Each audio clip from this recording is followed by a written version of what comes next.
Salam dəyərli izləyicilər. Bugün sizinlə qarşıdakı cisimləri rəngli görmemizin səbəbini araşdıraq. Demək ki, ağ işıq mürəkkəb işıq olduğuna görə tərkibində 7 rəng mövcud olur. Qırmızı, narıncı, sarı, yaşıl, mavi, göy və bənövşə.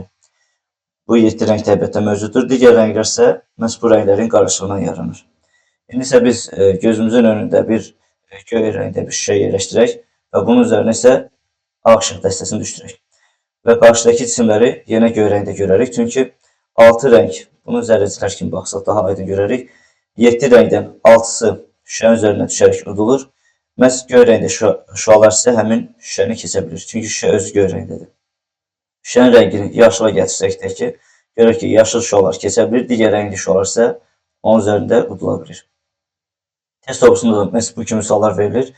Yaşıl rəngli şüşədən qırmızı qərənfilə baxdıqda onu hansı rəngdə görə bilərik?